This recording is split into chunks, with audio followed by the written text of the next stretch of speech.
What do I love about my daughter? What do I love about my kids? I'm gonna cry. I'll start crying. My daughter is an old soul who teaches me how to be a better person every single day. I love his heart. Like, he loves big. They are extremely smart and kind and opinionated, which I love. He is so unique. They see the bright side of everything. They have this altruistic love of people in the world. She's stunning and she's witty. Very athletic, very charming. Like, he actually makes me laugh. I'm not laughing because he's so cute. He's like legitimately funny. Having these children to teach me how to love has probably been the best way for me to learn how to love. I just appreciate that they're good people, you know.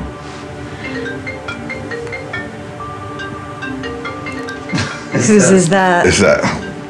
How ironic is that? What you're talking about? It's around us, it's everywhere.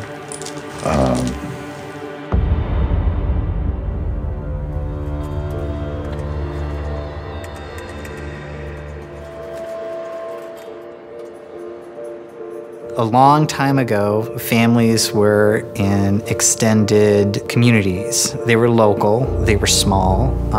Children and parents largely worked together with neighbors on things that just needed to be done for daily living. I was born in the very depth of the Great Depression. If you know anything about the Depression, it actually began on the farms. At that time, I wasn't much to help, but I can tell you later on, I was put to work, carrying wood, carrying water. I knew how to shell peas, I knew how to break beans, and I had a little wagon, so I was the water girl instead of the water boy.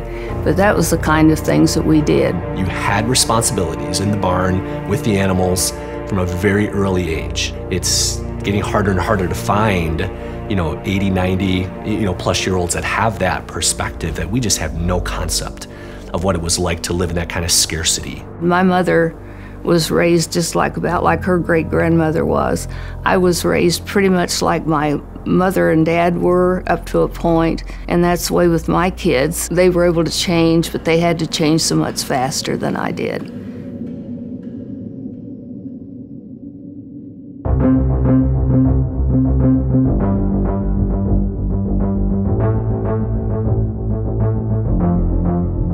When you guys think of your parents and how they grew up, what do you imagine?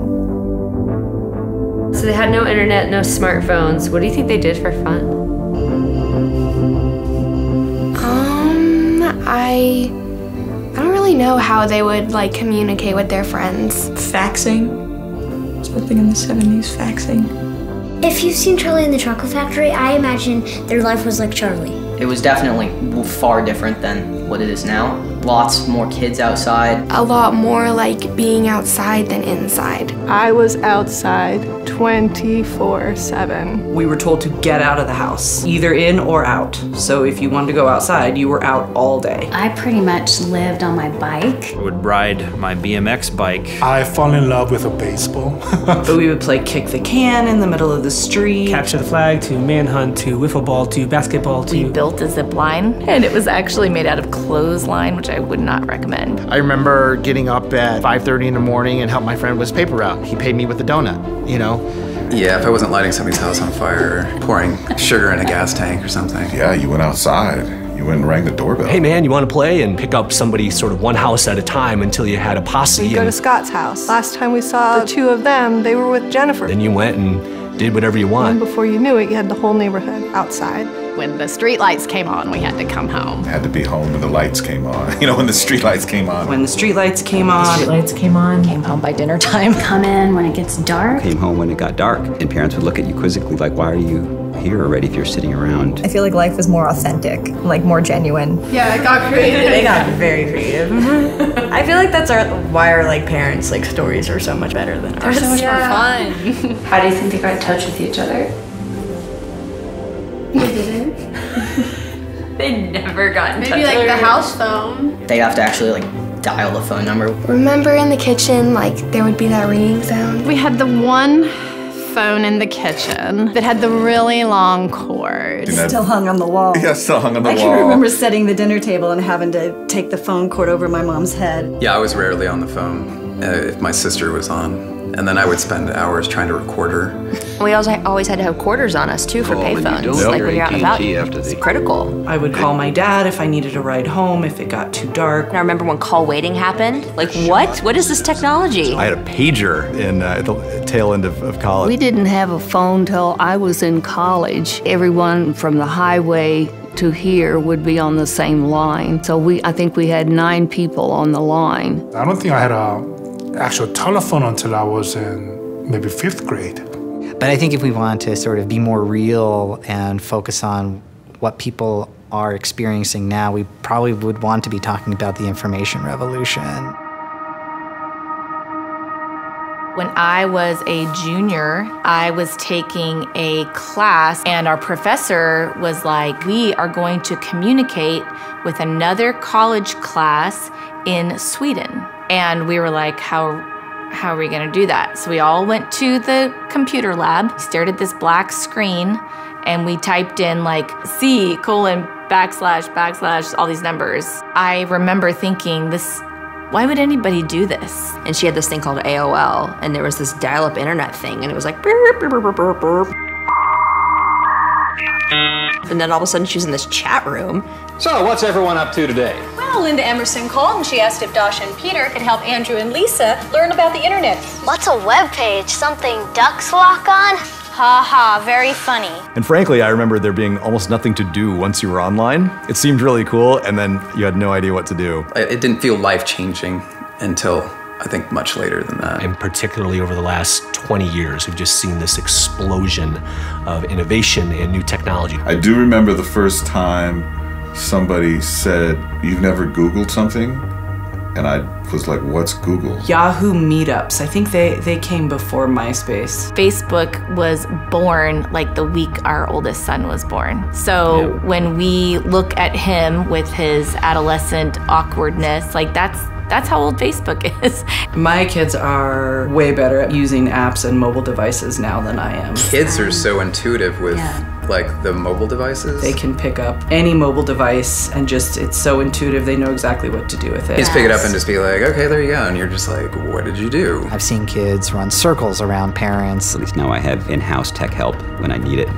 Technology moves quickly. It's like the Wild West. I try to keep up with the latest. By the time I'm aware of what it is, they've gone on to the next one. How do you keep up? It's something new every day. It's exhausting. You can't just like, okay, I gotta vet all this and vet all this. I am not currently on any social media. The use of phones has just ramped up. I wouldn't even know how to navigate. Everything is going crazy. It's very difficult to opt out. It's already too late. The train has already left the station way before I realized, and I'll never catch up. Do I feel like I can protect my kids from the dangers online? No. They're gonna have to navigate it and make decisions for themselves without me sooner than I want. Its pace has been so fast that some of the, what we'll call them guardrails that are necessary to keep an industry accountable have been set aside in the spirit of innovation. Right now, we're effectively living in an experiment. How is this going to affect us? We'll find out with the current generation. I will tell you that I'm probably going to be dead and gone, and I'll probably be thankful for it when all this comes to fruition. Because I think that this scares me to death.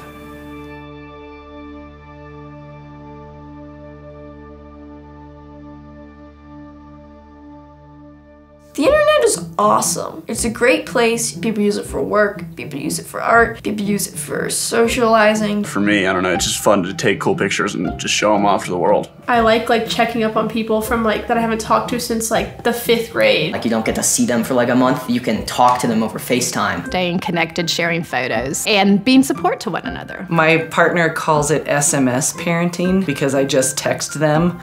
Of course, the educational opportunities. Having the internet at my disposal, I can search anything. What did I have? I had the World Book encyclopedia. Just feeling a sense of security and safety with the ability for the location tracking feature. Yeah, it's like letting everyone know where we are and stuff, so make sure everyone's safe. Or if he's at a friend's house, I could call, or their parents' homes. It's actually been a way that we can keep track of them out there in the real world where things really are scary.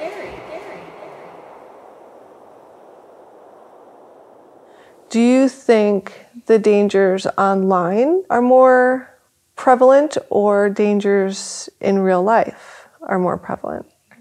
I think I'm still more afraid of the real world. I think my primary concerns did tend to be physical. Any situation where they cannot physically defend themselves, Yeah. then that's number one for me. Yeah. That's scary to me, and that's everything outside of that side of the house. I really wasn't allowed to walk around the street. I couldn't ride my bike around my street. I mean, I'm a senior in high school. I still can't sleep over. Like, you know, we couldn't do that now. We couldn't just walk down the street and, like, go to a restaurant. I mean, that's just not really that safe. Without worrying about being kidnapped or even, I'm going to throw out raped. Yeah. Many parents today worry more about physical danger of their children than they do online danger for their kids because it's something that they can relate to. I don't know whether Jimmy's lost his kite or what, but he's really asking for trouble, climbing a power or telephone pole. Here's one, a rusty nail, and believe me, it's dangerous. I remember my parents really, teaching me sort of very physical danger prevention things, like look both ways when you cross the street and be careful who you talk to and things like that. All of those things parents heard when they were growing up. And so that's something that they can hold on to. It's a fear that they remember. Whereas everything online, oftentimes it's so far out of what they can imagine because they're not using the technology the same way that kids are, that they can't even wrap their brain around it enough to know what to be afraid of. The greater danger is definitely mental versus physical in this world. And I see it. The biggest issues that have come up with our kids have all been mental. We've already been introduced to sexuality, cyberbullying, marketing and persuasion. The dangers for my kids that are more present are way more mental and emotional. I think parents are aware that there are mental dangers out there, but I feel like we're constantly, as parents, you just tend to think that probably won't happen to my kid. Statistically speaking, our world is much safer outside in the neighborhood. Those physical dangers are much less likely to happen than the dangers that we're seeing online. I remember in 5th grade, I saw all my friends slowly, starting to get phones, and I was like, well, I want to be able to text my friends. I want to be able to, do, fun things on your phone. It's a fun thing. When Annabelle was 5, I gave them their first iPod. I was 11 when I started feeling pressured. Even before that, people had cell phones. Kids are ostracized. By the time they hit middle school, they go in at 6th grade. Almost everyone has a phone, and if you don't have a phone, then it's almost like a bullying thing. You can do better than your peers if you have access to some social media that allows you to engage and know when things are happening and that you don't miss out. Peers judge other peers by their knowledge of what's happening. Certainly in the last 5 years, we've seen kids' usage of devices continue to increase. We've also seen kids getting devices younger and younger. The rates at which they're experiencing certain types of problems continues to increase. I'm Kellyanne. I have worked in multiple different areas with teens, Children's Hospital, a nonprofit. I met this group of girls when they were freshmen, and I have been with them now for 4 years, so they're seniors. They have access to me 24/7. What's the max amount you think in one day in the past 3 years? If you had picked the one day you spent the most time on your phone, how long do you think it was? Oh, I'd say 18 hours? Maybe. Say 5. The last 2 months, it's been 8, 9. 10, 11 hours a day. Yeah, maybe 12. So in the past 10 years or so, the time that they're spending on them has skyrocketed. On average, maybe 7 hours a day. It's a lot of time when you also have to do school and sleep and eat. 7 hours a day is like a work shift. There's a lot to do on your phone. You can text people, you can play games, take videos, take pictures. There's a lot to do. We've always had these things that captured our attention, but there is a certain level of precision with which today's technology hones in on our neurology and the way that we are wired. Social media and other internet platforms make their money by keeping users engaged, and so they've hired the greatest engineering and tech minds to get users to stay longer inside of their apps and on their websites. I use Instagram, Snapchat. Snapchat, and TikTok. 2 Instagram accounts. I can just scroll for hours on end. I use Instagram, Twitter. Instagram, definitely. My favorite, Snapchat. Like if I was to delete Snapchat, like I don't think I would like hang out. I don't know what's going on with Snapchat. There's stuff called TikTok. The social media games like TikTok and Fortnite. Yeah, I look up from my phone after being there for 15 minutes and it's been like an hour. Scrolling through Instagram. And then I end up watching other people's videos for like 5 hours on end. Watch Netflix for time and then like go off Netflix, check Snapchat, check Instagram, go back on Netflix. What I really do when I'm not online is kind of just sit on my ass and like eat. I call it the race to the bottom of the brainstem. So it starts with techniques like pull to refresh. So you pull to refresh your newsfeed. That operates like a slot machine. It has the same kind of addictive qualities that keep people in Las Vegas hooked. One of the central issues of Skinner's philosophy of behaviorism is that just like the pigeon, man is a predictable animal. Gambling systems have a schedule that we call variable ratio. That explains why people gamble. The psychoanalysts say people gamble to hurt themselves, destroy themselves. Other people say they do gamble for the excitement and so on. Well, nonsense. You gamble because there is a certain schedule built into the gambling device or system, as in a horse race. These same schedules will make a pathological gambler out of a pigeon as well as out of a person.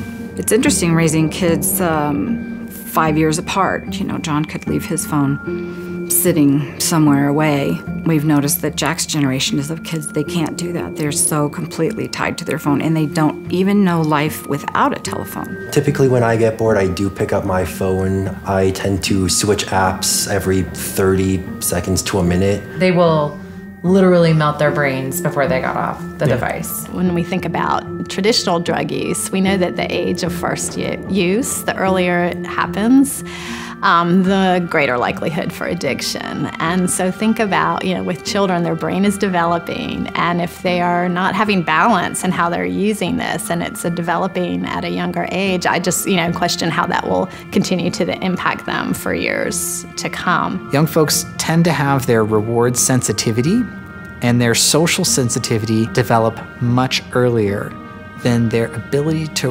regulate these areas in their brain. Throughout childhood, the brain experiences rapid maturation. It begins in areas responsible for basic perception and memory, way in the back of the brain, and it ends in the front of the brain. And in the front of the brain, that's the areas that are most important for having us regulate our responses to rewards and our responses to social feedback. And the highest order part of that doesn't really develop into the 20s. My biggest fear is when they get older that they never put those things down, and that they're so disinterested with connecting with other people, like in person, you know, that it negatively affects them. Being a leader 14 years ago was easier. The way kids are has definitely changed. They have less or no coping skills. They are also harder to kind of break that outer shell and talk about hard things. They don't want to, or they don't know how. It's wild. They really just don't know how to get there. One of the greatest consequences of screen time addiction is just the lack of social development, social skills development, being able to connect with other people. And we're seeing a lot more of that as we are becoming more aware of what social media does to our ability to have empathy and to interact with others and to see their social cues, understand their social cues, and react accordingly. We're seeing the difference that it's making, but the kids aren't. The disconnect of even just he with his friends. I mean, it is how they connect, but how connected are they if they're all getting depressed? And yeah, well, if they don't have anything to compare it with, like, you know, like you said, we have a comparison because we grew up differently, because we didn't even have the option. We're incredibly social creatures. That's actually what separates us, not our intelligence, but our ability to work together in communities, to thrive as humans.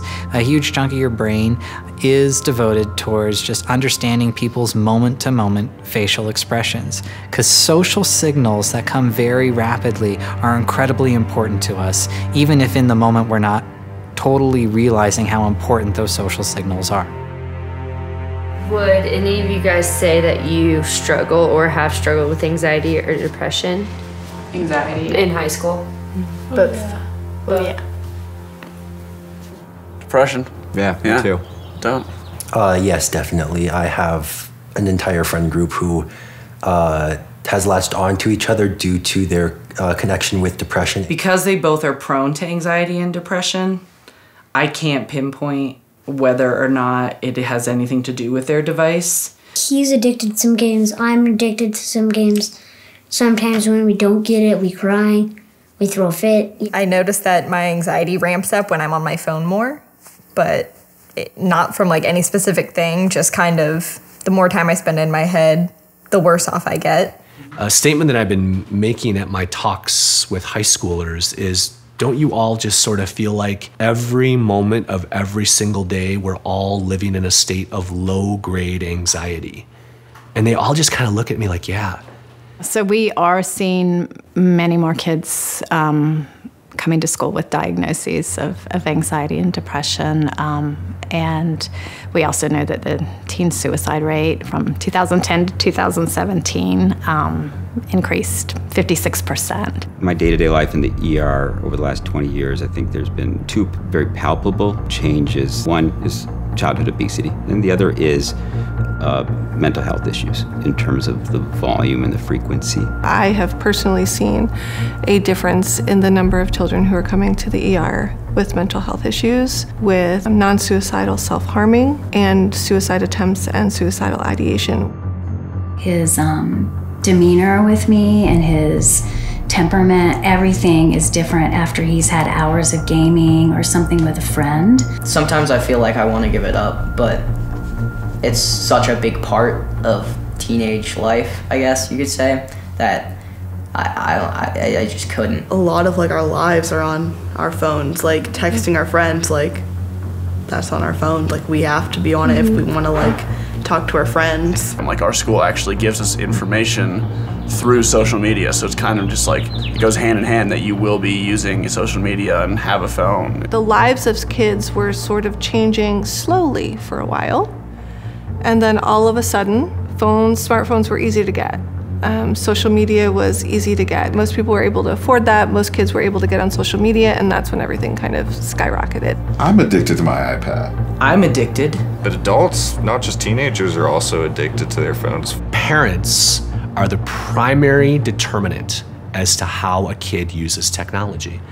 In other words, if we want our kids to be consuming technology differently, then we first need to look in the mirror and ask ourselves, would we want them using their technology exactly how I do? The race for attention has to get more and more aggressive, and so it's not enough just to get your behavior and predict what will take your behavior. We have to predict how to keep you hooked in a different way. And so it crawled deeper down the brainstem into our social validation. So that was the introduction of likes and followers. I post a lot. I used to, I almost have a mental schedule, okay, each month I'll post. And I'll edit the picture and make it look really good. Now I just kind of post when I want to. And I definitely delete posts that don't get a lot of likes. I like to have a lot of likes on my posts. Just to it just makes you feel good. You feel better when people are like, yeah, you're looking good, but then at other times you feel horrible because people aren't liking your post, but you can see they looked at it. No, I don't care. I mean, it sucks when my art doesn't get a whole lot of likes. They call each other and say, hey, do me a favor, like my picture. I need more likes on my... it's really easy for you to be oh, look at this other girl. She got this many more likes. Her body's this much nicer. Are they chasing likes? Are they, as some young people say, I'll put a photo up and if I don't get 50 likes right away, I'm taking it down. And that got it was much cheaper to, instead of getting your attention, to get you addicted to getting attention from other people. And this has created the kind of mass narcissism and mass cultural thing that's happening with young people, especially today. I think people's online status does connect to their popularity at school. I'd say they're kind of symbiotic, like they both feed off of each other. Look at this, I have a 400 streak with this person. I'm better than you. Or look at this, I got 600 likes on Instagram. I'm better than you. They just want to be famous. They just want people to adore them. They're hoping to get famous, they're hoping to get popular, they're hoping to get validated by strangers on the internet. Clout addiction. You know what clout is? It's not as if all of a sudden a separate part of our brain evolved in the past 10 years to separate out social signals from social media, from those social signals that we get in real life. The social feedback is literally rewarding when it's positive, and it's literally punishing when it's negative. Ms. Stanfield, I was a little confused by one thing you said. Did you say Google doesn't use persuasive technology? That is correct, sir. What gets the most likes? More spin, more likes. Yeah. Girls in bathing suits. Yeah. You have to sexualize yourself, or you have to post a bikini pic or something that's revealing in order to get a lot of likes. The more attractive you are, more likes you get. Hot girls get a lot of likes. Parents' day and age, you couldn't get on your phone and be like, oh my gosh, look at Kim Kardashian's life. We have the ability to compare ourselves with other people. We weren't really worried about what we were wearing because everybody in the whole world wasn't watching us. The pressure to maintain the perfect image online is huge. On the flip side, if they post something and either don't get likes or get poor comments, then it's hit with depression. But you know what you look like. You can see yourself. You don't need...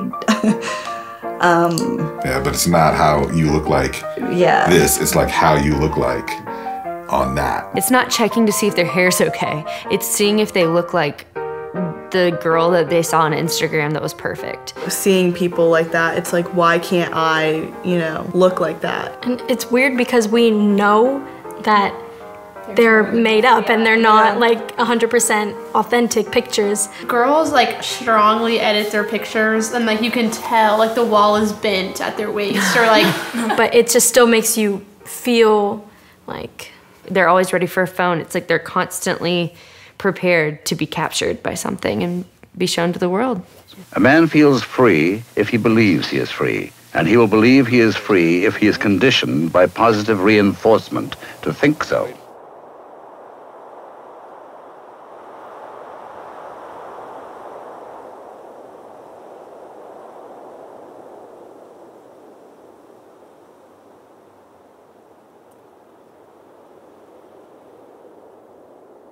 You could be the meanest, most horrible person in the world, and if somebody sees you have like 6,000 followers on Instagram at school, or like you get a ton of likes, they'll be your friend. They don't care what you're like. Are you gonna be on my side if I let you up? Sure, Chick, sure. I'm on your side.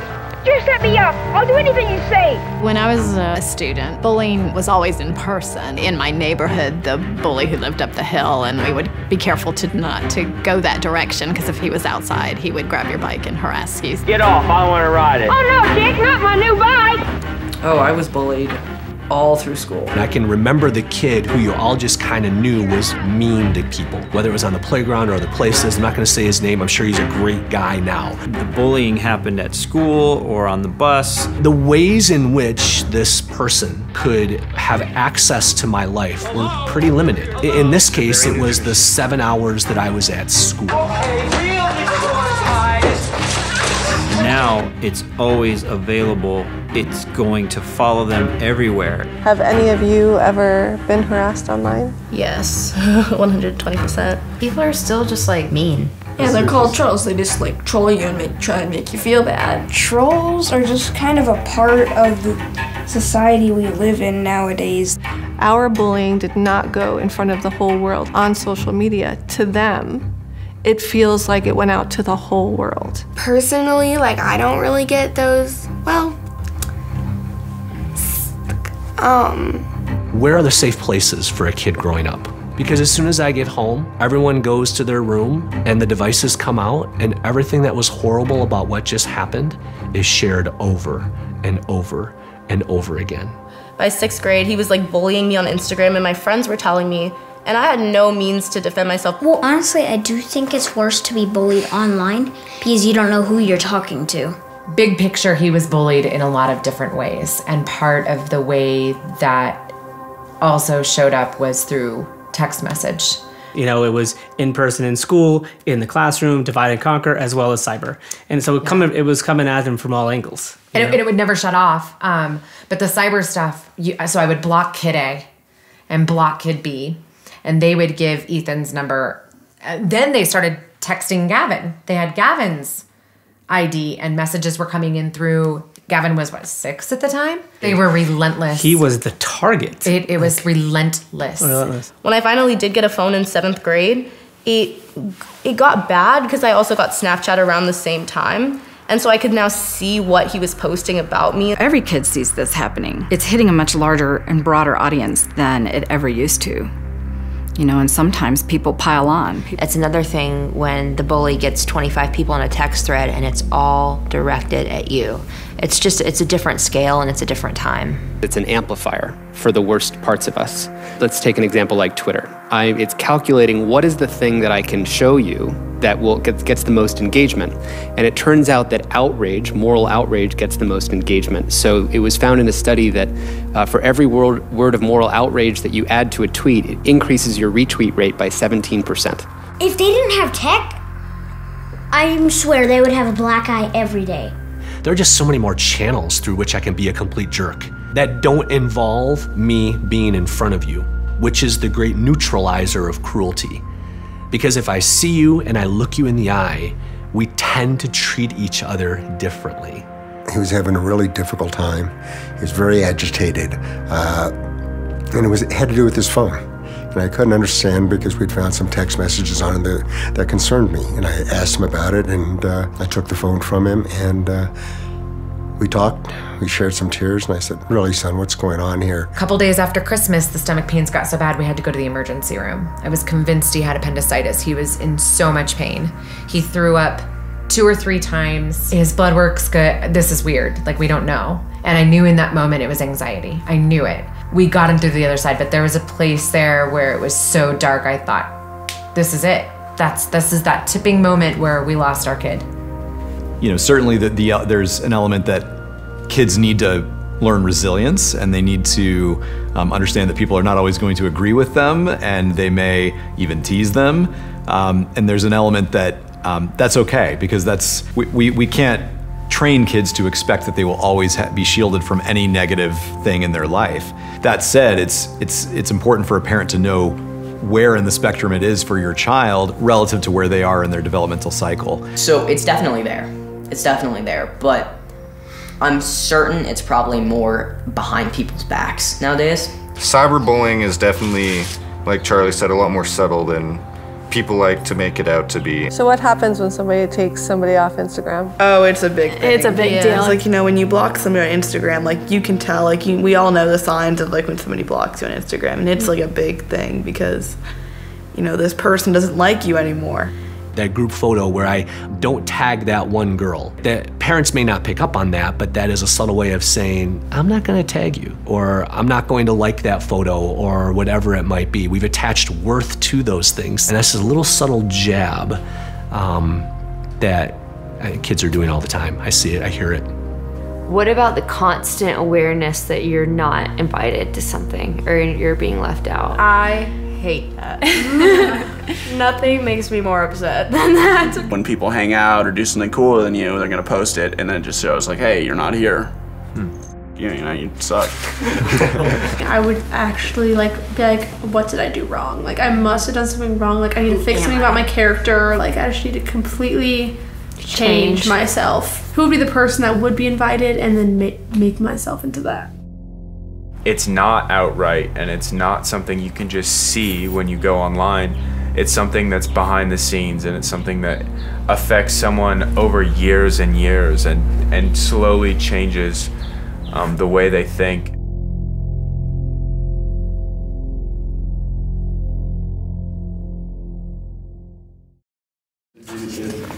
How easy was pornography to come across? Oh boy. Yeah, oh boy. It was super easy. Like, Mom, Dad, don't watch this. I know. I had a trunk, and I had ways to hide it, and we had different methods of finding it. We all congregated at this one guy's house because he had a VHS tape that had something on it that had been recorded from Cinemax. Hey, let's go up to your uncle, go to the bathroom up there. We take a Playboy in there, put him in our thing, run down the alley and look at it. She brought out a few magazines. Quick, you can look real quick. Oh, somebody's coming. Look at this, and it was a Playboy magazine, and I was like, good night, what are they doing? And we thought, this is our moment. You had to be MacGyver to like, you know, to get it, hold it, keep it. But they had those sex hotlines that you could call. Oh yeah, the 1-900.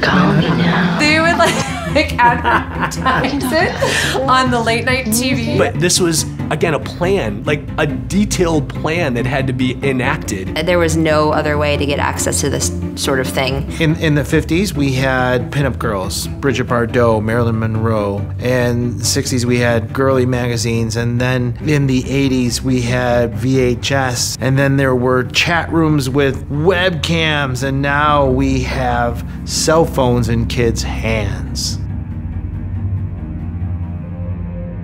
All the physical barriers, be it physical location, right? Be it proximity, all those sorts of things, be it people, maybe they had access to it, right? None of those barriers exist anymore. I mean, it's completely different now. I mean, it is like, it's all video, and it's all, I mean, watching XXX videos are a lot different than looking at a Playboy magazine. The Australian study that found that about half of children ages 8 to 16 had exposure to pornography, and many of those were actively seeking it out. 27%, if you look at the unfiltered internet, 27% of all video content on the unfiltered internet is pornographic or explicit in some way. If I imagine every day growing up, there was a coffee table in my living room, and there were 4 magazines on that coffee table. One of them was pornographic, and 3 of them weren't, and my parents just hoped every day that I didn't look at the wrong one. That is what the unfiltered internet is for kids today. We have put little boxes of porn in their pockets, under the guise of safety, under the guise of overprotection, under the guise of I have to get in touch with my kid all the time, every day, 24/7. We have given them access to pornography that far exceeds anything that we ever were exposed to. What about porn? Do guys all watch porn? Okay, I didn't even realize that, but pretty much every guy has like an addiction to it, but no one talks about it. So say I'm like talking to them about it, and I'll be like, oh, like does that guy do it too? And they're like, yeah, and I'm like, that sweet innocent boy watches it too, like everyone does. No, like everyone watches it. How many guys and girls do you guys know that watch porn?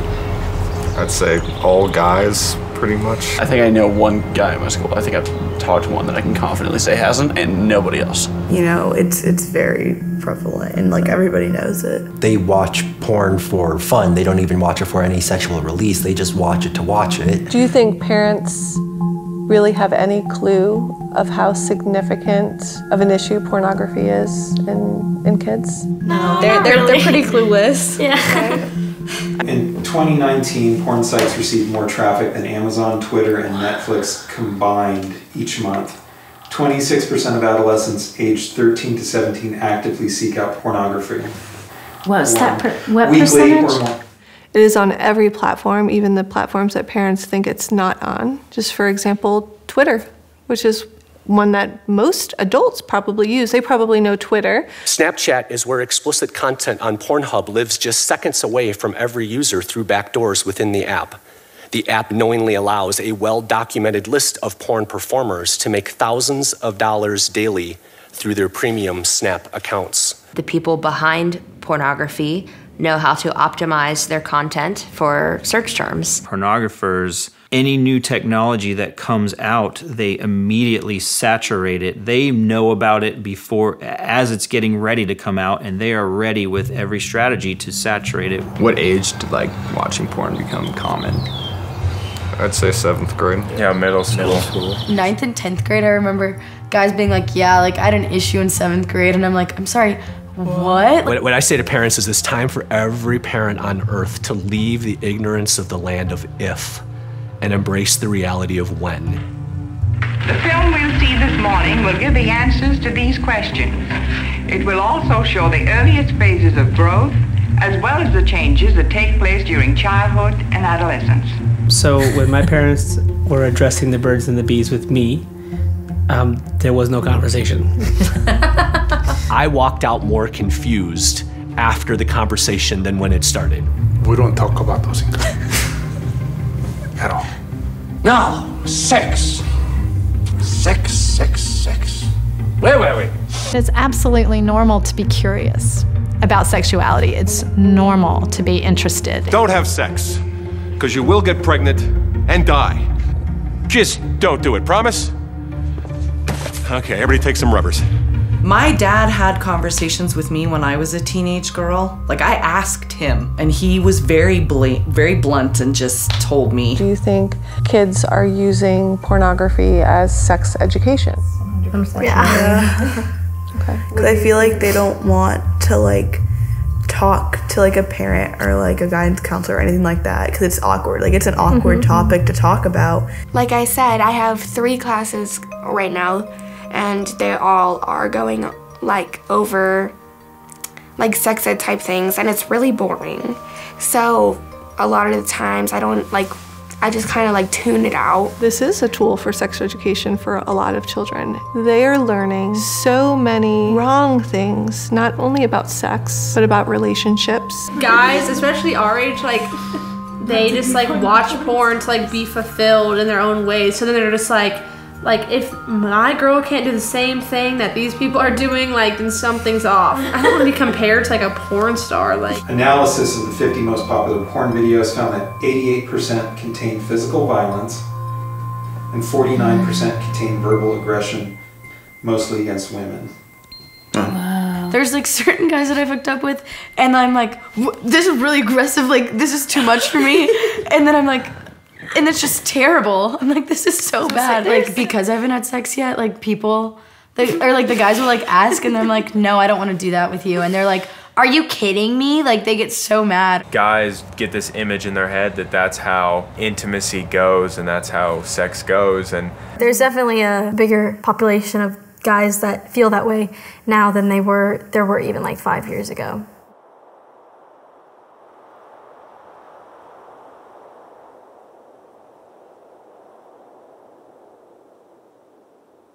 The science is still emerging, but I just happen to live in the camp that when young people are exposed to large amounts of pornography, it shapes the way that they see other people. I happen to be somebody who at a very young age was exposed to pornography. I discovered a stack, of magazines when I was way too young. And that planted a lot of curiosities in me that I wasn't ready for, quite honestly. I didn't know what to do with that. And we could talk a long time about what that did to me later in life and what that did to distort just my views of sex and intimacy, even as a young adult and as a married man, even leading to an addiction of my own to pornography that was destructive in a lot of ways. And that was years ago, but I can link all of those things together. And I'm a guy that did not grow up in the digital age, yet I was exposed to something that I wasn't ready for. I didn't have anybody who was giving me any sort of baseline to compare that to, so a combination of that early exposure plus the internet became a very toxic thing for my life. I feel like a lot of porn does, show the woman as more submissive, and it kind of puts that idea, in boys' minds. It just leads to guys objectifying women a lot, and then they forget about the whole relationship part, and that's all they think of now is just sex, because that's all they've seen. I know we've been talking about a lot of guys are into pornography, but a lot of girls are too. Oh, absolutely. Yeah. I don't even think parents have the birds and the bees talk anymore, because kids will know about it by the time they're 8 if they have access to social media. Yeah. It's just honestly effed up. But it's just faster now, and it's younger. 20% of youth report that they came across children, that it was unwanted. But we can now be in different places, and we're in a group chat, and somebody shares it, everybody's got it if they open it. And in the elementary schools that I'm in, I typically hear counselors saying, yeah, we've got kids that are already seeking it out in the elementary school age. Sex is not something that is easy to talk about with your kid at any age, but it's something that you absolutely have to talk about, and at a younger age than you might think, because even if he couldn't access pornography on his personal device or through our home, cable, somebody on the bus probably could. This mother proceeded to tell me her son was 11 years old, but when he was 9 years old, he went to sleep over at a friend's house, a family that they knew quite well. And this son, his friend, showed him pornography, hardcore, really horrible stuff on the iPad at this sleepover, and then proceeded to practice that pornography on her son. That was when he was 9 years old. Okay, fast forward 2 years, he's now 11. He's never told anybody about this, but mom has noticed that my son just isn't happy anymore. And she sat down and had a conversation with him and found out through this conversation that for 2 years he had held on to this secret. And that he felt so much shame and guilt that there was something wrong with him, that he did something wrong. And so for 2 years he held on to this corrosive secret that started on an iPad. The #1 common denominator of those who abuse other kids is an early exposure to pornography. Because what they see, they feel neurologically compelled to do.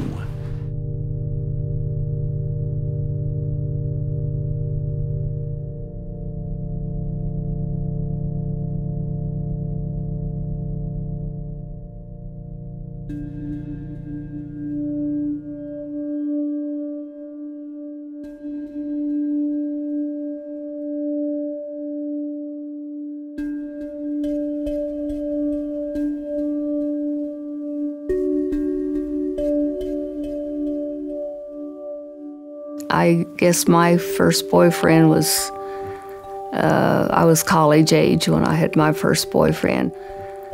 We would have hay rides or winter roasts, or it was more like just groups of people.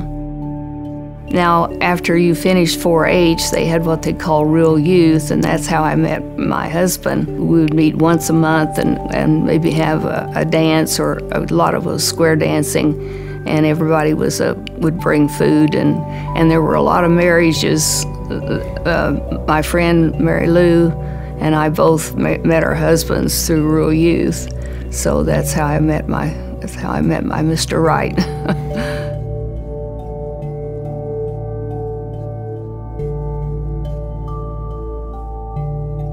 Dating in 2020. How do dating relationships begin? A guy says you're hot, pretty much. That's step one. So the guy will add you on Snapchat, and then you might say you like each other, but of course it's over text, it's not face to face. Then you guys might have a thing, hooking up with each other when you like each other. So you hook up before you are dating? Yes. People don't really go on dates. It's kind of you just hang out, or guys just use you. It's true. Right. Yeah. We couldn't communicate in person because we'd built the relationship online. I had the same experience, only after about 3 months, he asked for nudes, and when I said no, I don't send them, he dumped me. For many young people, sexting could be considered the new first base. Kids call it nudes, we call it sexting. Yeah, no, everybody knows what it is. Everyone knows sexting is a thing. My school, sending nudes is very common. It's mainly between people who aren't actually dating. Do you know of anyone who's been affected by that at all in your school?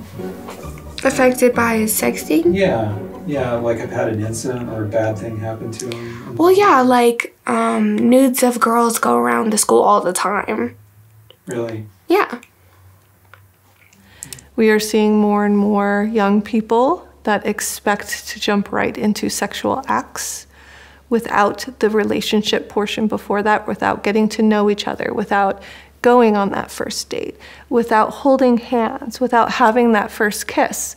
They're jumping straight to send me nude photos, send me a video of you masturbating, and that's happening younger and younger. But then 8th grade, there was like 2 different groups, and it was like the group of people that like did like send nudes or like did all these things, and then the group of girls that like didn't do it.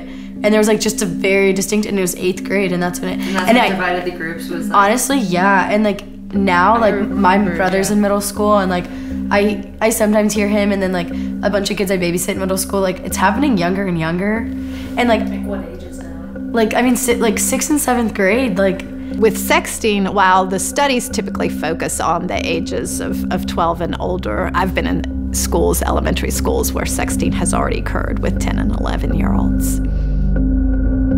We have a lot of teachers and counselors come in, like trying to discourage us from doing that type of thing. But obviously people don't listen. Like if you have a teacher or just someone like telling you constantly not to do it, it makes you more just want to do it and like to try it out. Is that amount of communication needed before a boy feels comfortable asking somebody by text for a nude? You're pretty much lucky if you get about 2 weeks into talking to them before they ask. Or even demand. sometimes they won't even just like talk to you. Like they just demand it. Yeah.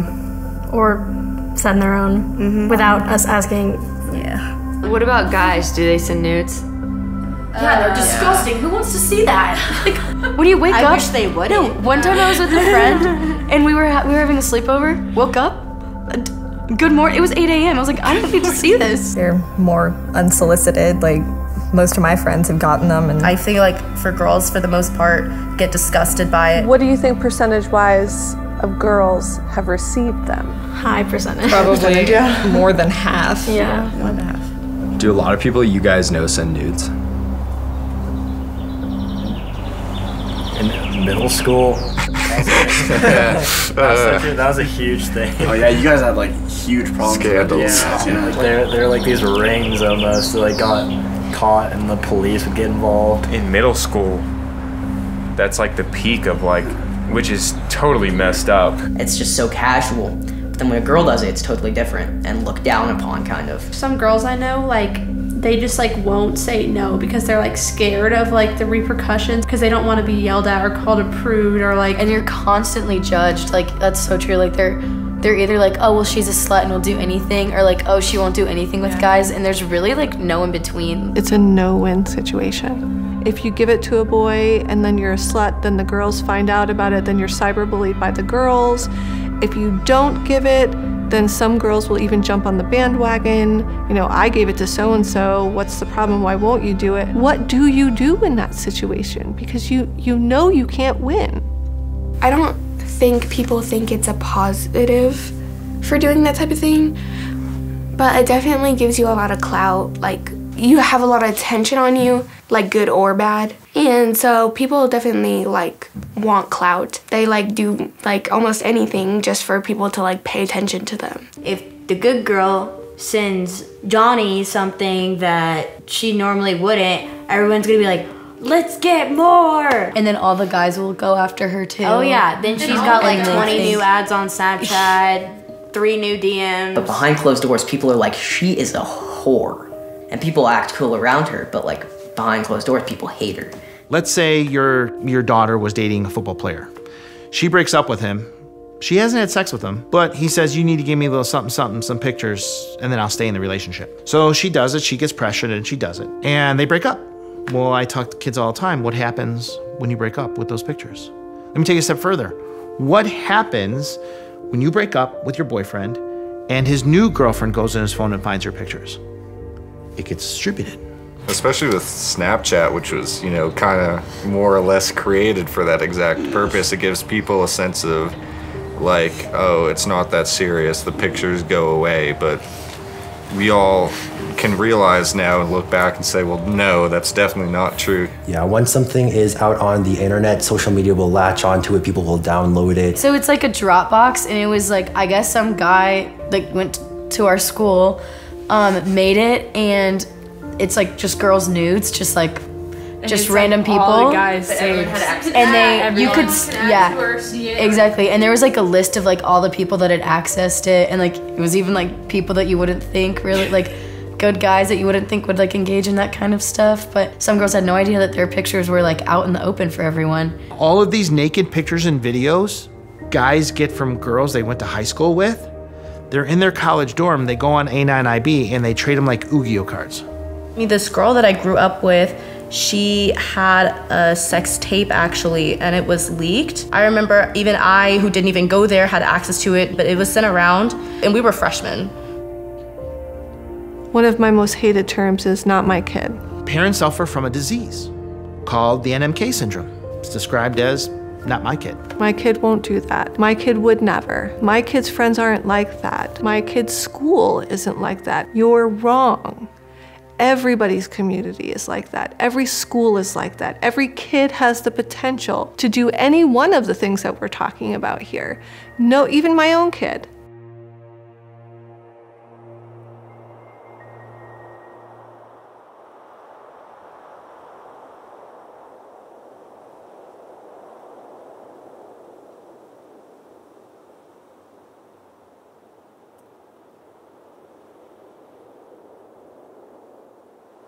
About 60% of the youth who experience sextortion, when they're kind of blackmailed or forced to send images, threatened to send it, actually know their perpetrator.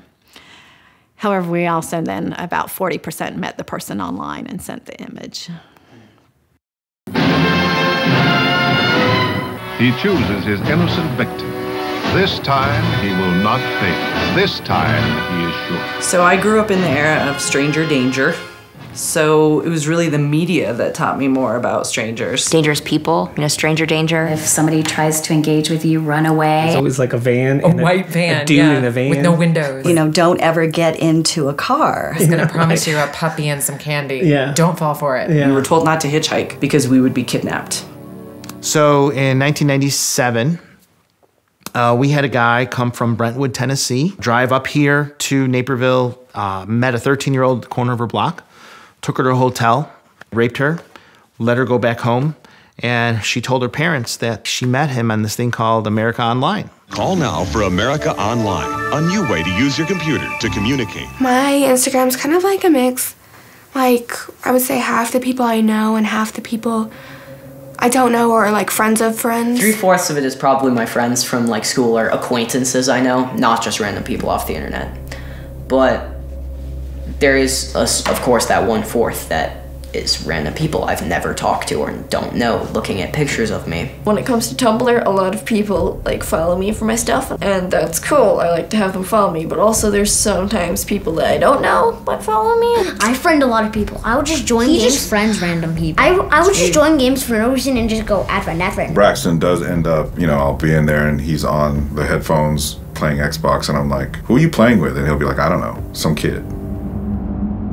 Have you ever gotten creepy DMs from guys? Yeah, all the time. Have you been solicited by any creeps online? Like, have you? Yeah. He was contacted by a stranger on Instagram. Oh, like I saw your page and like I'm really like I'm interested in like sending you money for like in exchange for pictures. I had people like DM me saying that I'm so beautiful and like he'll buy me whatever I want. So we at BARC unfortunately detect issues around online child predation very frequently. Last year alone, we escalated 450 online child predators to law enforcement. And so we know that it's a common problem.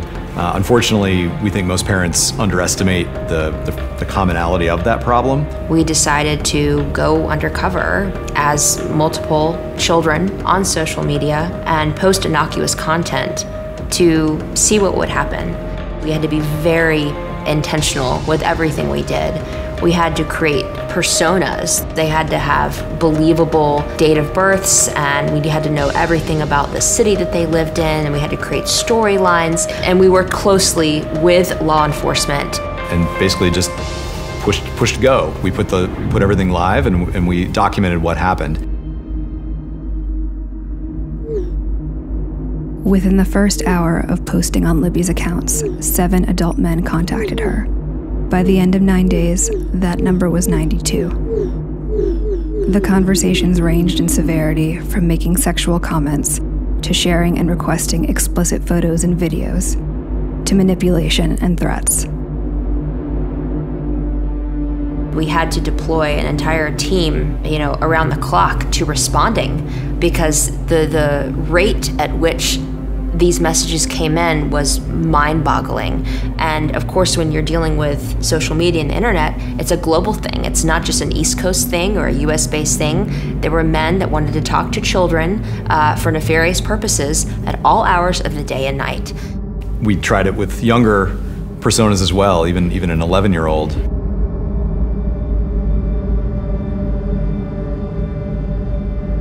We launched our 11-year-old persona online. It's 4:44 and go.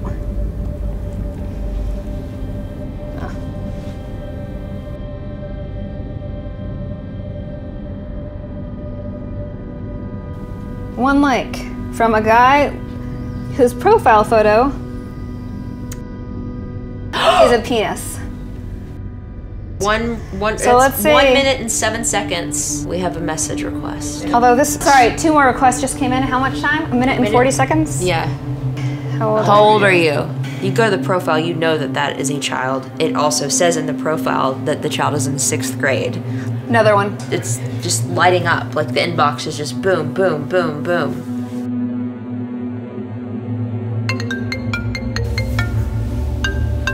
An incoming video call in less than 5 minutes.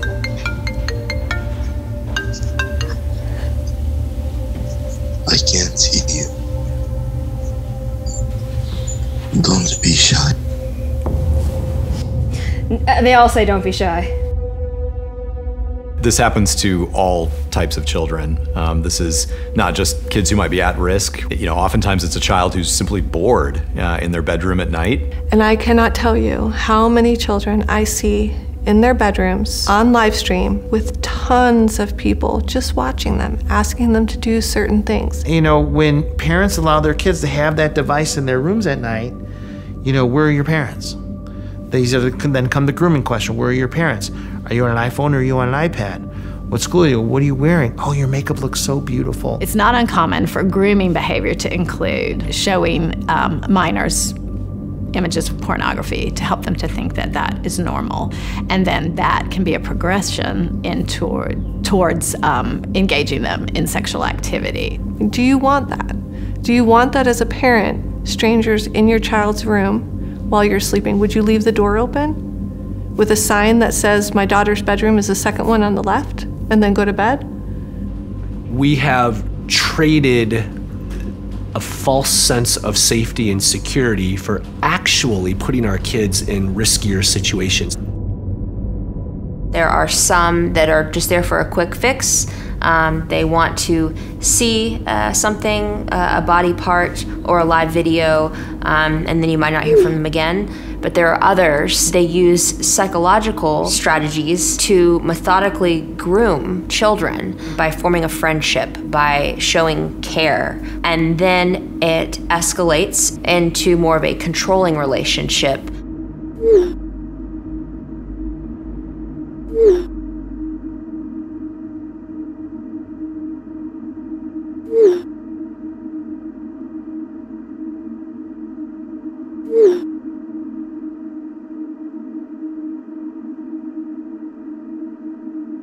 What do predators do with the pictures and videos they get from kids?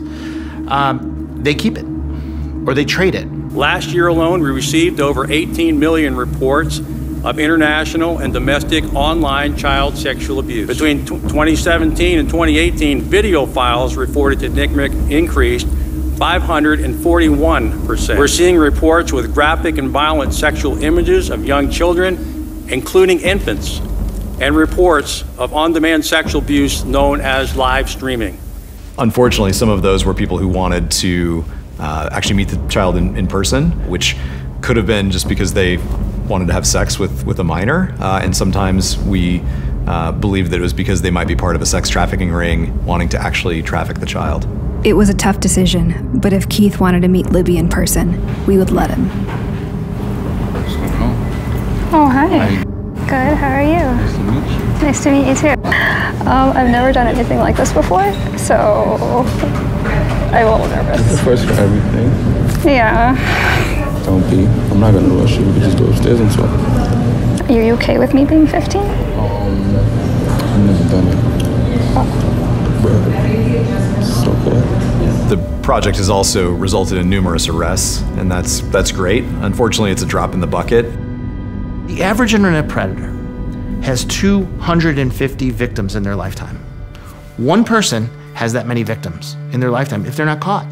So what happens in the law enforcement arena, that cops are not getting this technology training. The problem is so big.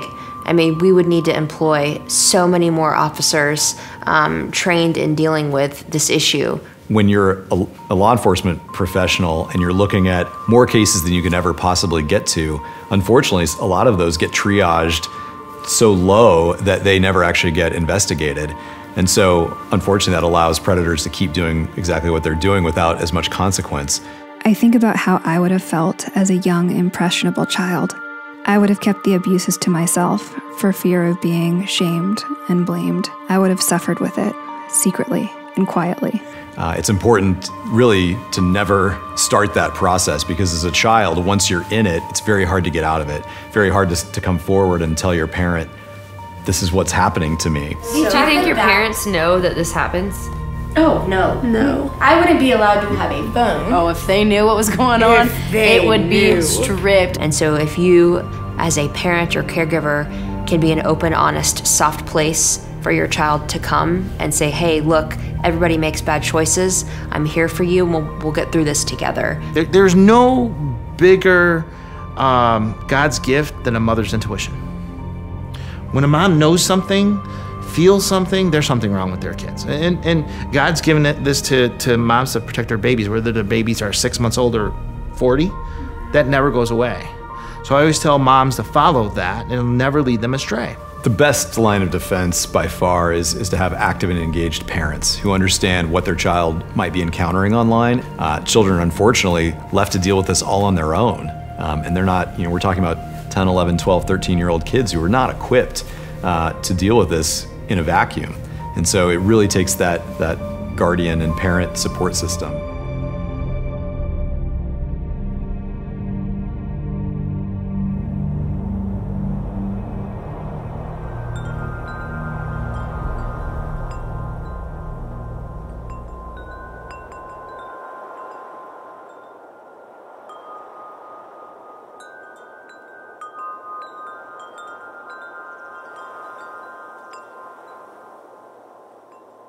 We always knew where our next meal was coming from. I don't want to say, but there wasn't much money. And in that middle of that time, we'd had tragedy. We lost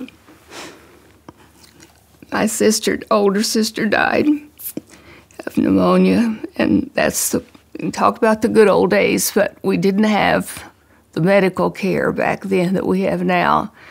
And then in the following February, my mother had a little sister, Carolina, and she had a heart defect and couldn't be saved. So my parents lost 2 children in less than a year.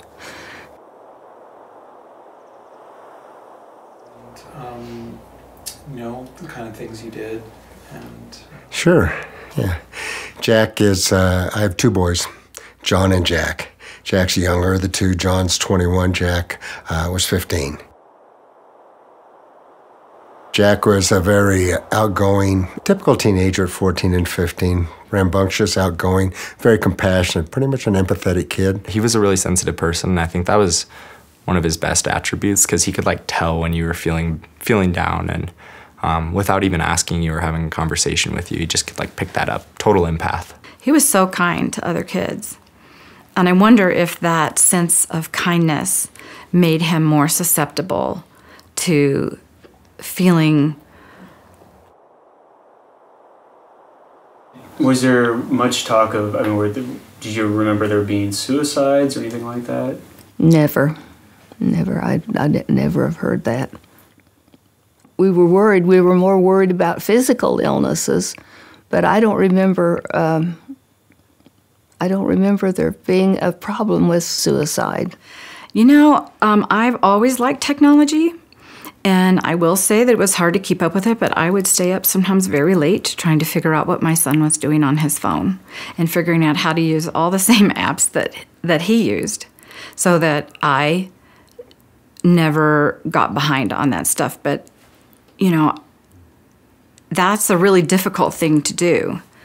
I knew that it was working because Jack told me one day, "Mom, I give up. You're too smart. I cannot keep up with you, and I'm just going to tell you everything now." And he did, except one thing.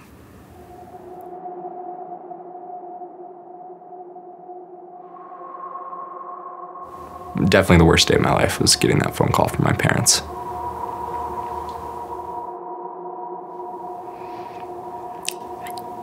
He didn't do it on purpose, and he didn't do it to hurt us. You know, he was just in a lot of pain. Jack struggled for 9 days in the hospital. And then after about 6 weeks, we were able to crack his phone. Someone said that there was, you know, some stuff on sale at Home Depot that would help you basically off yourself. And other kids would just come right out and say, text, you know, just go kill yourself. And then this is not uncommon. He's not the first kid that's had that happen to him. Why did I not know what anxiety was, and why do you know? I guess they've been a little bit better about. But even then, they only made it known to us after 4 kids killed themselves. That's true.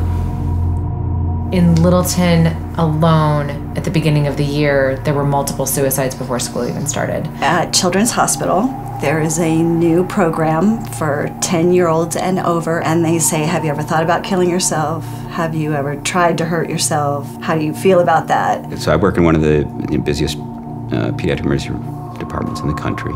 At any given time, we can easily have 4 or 5, sometimes 6 patients who are there waiting for mental health evaluation or waiting to be transferred for inpatient treatment. You hear from the CDC that suicide is the second leading cause of death in children ages 10 to 24. In Colorado, suicide is the #1 cause of death for individuals 10 to 24. And every day we send out, you know, over a dozen imminent suicide alerts every single day. It was such a rare occurrence to see that. Now it is commonplace. You know, has something changed about us biologically? From 2000 and 2007, the suicide rate seemed virtually was pretty stable and had, if anything, some years fluctuated down.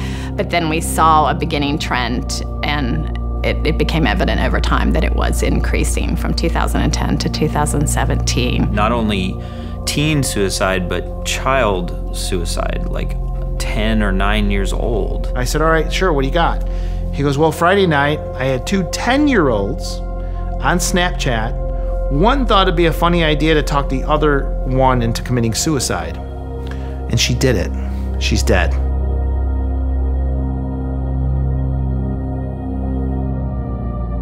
So 43% of 1.12 million children that presented to the ERs for suicidal ideation or suicide attempt were under 11 years old. Whether these young adults think that they're not worth anything, I guess, I don't know, but people can't deal with things now. But I feel like a lot of people in our generation are like way more sensitive than they should be. Like if one insignificance happens, it'll just trigger like every past thing that's happened in their life. There's always a competition. Like with school, you're competing for the best rank. With social media, there's this unspoken, I guess, kind of competition for like most followers in a sense. If you're losing that competition, it hurts. Like it shows, you feel it in your heart. Constantly comparing myself to others, constantly, you know, wanting that thing or needing to be checking or not falling behind on notifications or whatever kinds of stresses are attached to that. But then you couple that with the fact that I just don't know how to deal with anything coming my way. And I just think at times for some kids, it's just a toxic combination. Suicide is always the result of many factors. As we are not teaching kids as many skills to self-regulate and deal with difficult emotions, well, one thing that a device can be is a great way to distract. Not being able to have my phone for a week, definitely, like, I would get really bored, and I feel like I would be stressed out. Typically when I get bored, I do pick up my phone. Like, I had people to talk to, but they got bored. I don't know, it's just like something that I do when I'm bored. Oftentimes it's a child who's simply bored. Yeah, I'm pretty much bored. And I get so bored. Sometimes when I'm bored. Because they were bored. And they're bored. Boredom. He is so bored. My mindset just got worse and worse just because I felt so unproductive and I wasn't doing anything, and I felt like that's pretty common. You know, most kids are bored, cooped up, and feel unproductive. At 12, here again, I was helping my dad. We're still milking cows, we were still raising hogs, carrying water, we still didn't have electricity. I had to have the tractor gassed up, everything hooked up and ready to go. I mowed their lawns, some housework for those folks. I didn't even know the word bored. And if we continually interrupt that boredom with distraction with screens, I think that we are removing kids' abilities to deal with their own thoughts. And then that carries the risk then of being in a situation where parents are fixing everything, and you combine that with situations in high school where parents have fixed everything, I've not been taught how to deal with my own thoughts, life is kind of hard. I have no idea what to do with this. I think I'm still more afraid of the real world. When the kids are outside, I don't give them freedom. I really wasn't allowed to walk around the street. Like, you know, we couldn't do that now. We couldn't just walk down the street without worrying about being kidnapped. There's not a lot of freedom when they go out in the front yard, or they can't ride their bikes by themselves to the park. I couldn't ride my bike around my street. We're gonna throw out raped. Yeah. I mean, that's just not really that safe. But I get it from the parents' point because it is a safety thing too. Out there in the real world where things really are scary. Interesting that you guys think that, because what I'll tell you is that realistically, the physical world, meaning kidnappings and that kind of stuff, it's actually much safer now.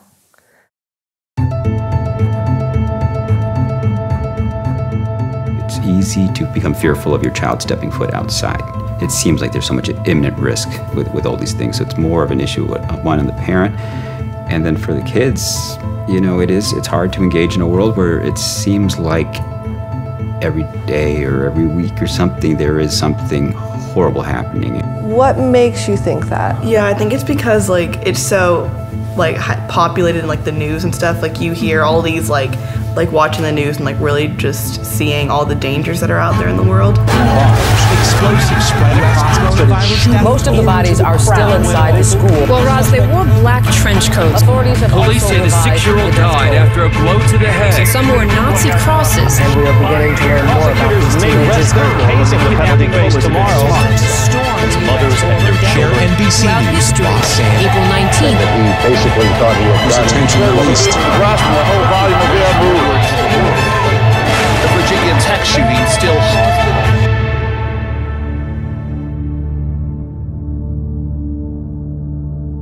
We live in a town, a community of 300 million people with a flow of information that happens all the time. You actually kind of wonder, are my kids okay to play outside in the yard for an hour without me sitting there watching them? And I'm thinking, man, when I was in 7th grade, I was going around my entire town on my bike. We were told to get out of the house. Hey man, you want to play? Ride my BMX bike. Lived on my bike. Play kick the can. Built a zip line. Helped my friend with paper route. When rang the doorbell. You had the whole neighborhood. And the street lights came on. We just went off into the woods. And had to be home when the lights came on. The whole town was in an extended family of yours. This is, why am I nervous? This is so dumb. I've been conditioned by everybody around me that this is scary. This is not scary.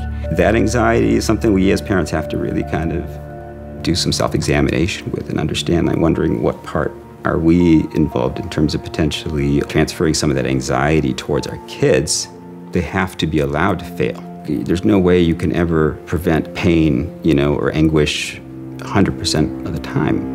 And in fact, it might not be healthy.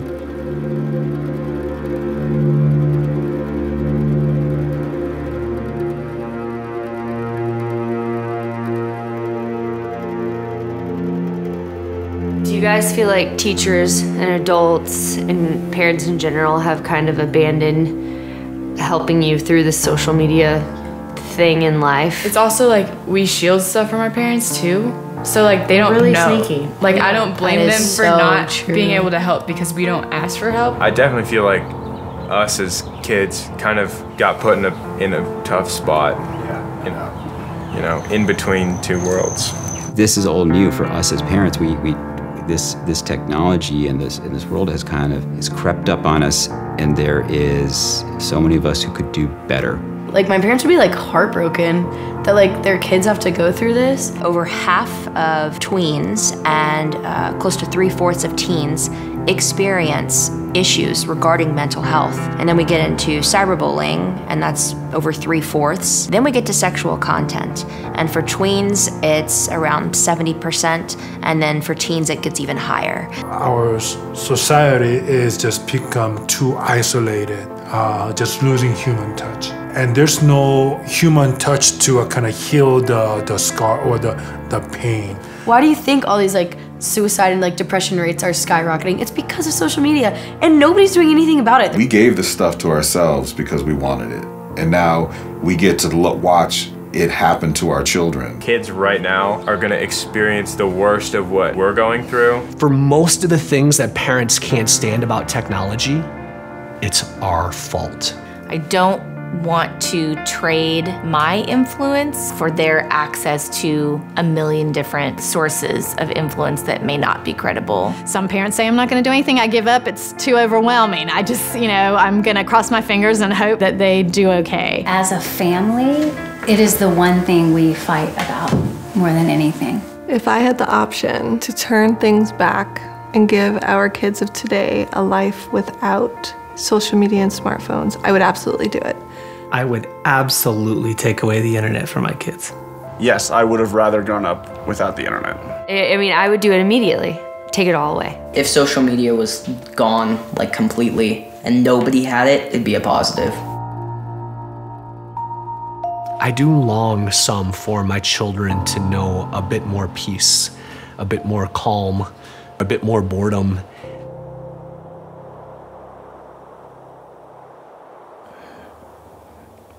You can't go back. You can't go back. I know we can't go back, but I wish we could make children realize that life is precious and it's a gift, and we need to really, just really value it. Do I wish that we could just throw all the technology away? I kind of do, honestly. But I know that that is not the solution. I think we're going through a painful process of adaptation to something that's fundamentally changed our culture. But the opportunities for these kids in this world are so much more vast. And yes, it's more complicated and it comes with its own set of worries and concerns. But if you take the control out of it and you focus on just trying to teach them how to be people in this world with all the things coming at them. Technology is amazing. I think it's a great thing as for human culture and stuff like that if we can control our consumption of it. So new technology almost always comes with unintended consequences. We didn't have car crashes before we had the car, right? The car's a great invention, but unfortunately that resulted in car crashes. And so the answer was not stop driving cars. The answer was we invest in driver's education, and we add seatbelts and airbags and lane assist, and we're constantly looking for technological solutions and educational solutions to make that technology safer. How do we keep our kids safe? There's so much to that. I think what we need is a mass public awareness campaign so people understand what's going on. One thing I have learned is that if you tell people this is bad for you, they won't listen. If you tell people this is how you're being manipulated, no one wants to feel manipulated. As parents, though, we decided we're going to become the experts. They need to start to see us as the experts rather than just everybody out there. What's awesome is all these parents are, becoming innovators. And they're like, wow, there isn't this safety thing that we need, and so I'm gonna invent it. There's so much more help now than there was 5 years ago. And there are ways that it can benefit them hugely, but it's not going to benefit them, and they're not going to use it only for positive stuff unless we educate. The best filter that your child will develop is the one between their ears. So having an adult they can go to that they trust is critical, and having an adult that's interested in and able to have the conversations with them is critical. And they'll say, you know, I want to talk to my parents, but they just don't get it. And maybe they don't, but they should try to get it. Because once you crack the shell, oftentimes these kids are just dying to share. The best thing that you can do for your child is make sure that they feel comfortable talking to you about these types of issues. And unfortunately, most parents are relatively ignorant about the types of things their children are experiencing online and aren't prepared to help them even if the issues do come up. So you're my child, I love you. So if something goes sideways that we missed, I want you to know you have the open door, and we're not going to give you any consequences for coming to us, because you're gonna make mistakes. I want a kid to kind of once in a while go, oh, Mom, I already know that. Good. Just, honey, wanted to make sure. You know why? Because I love you so much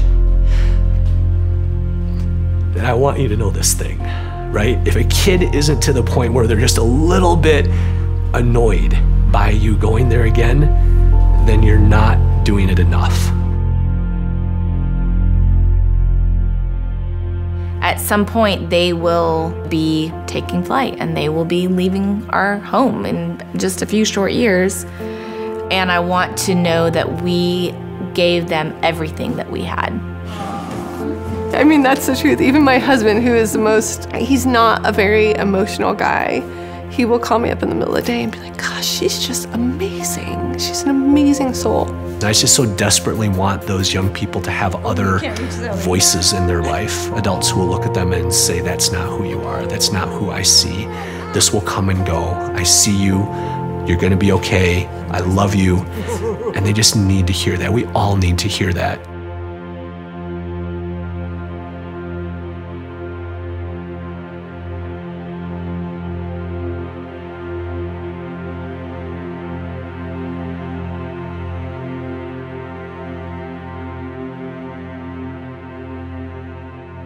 Thank you.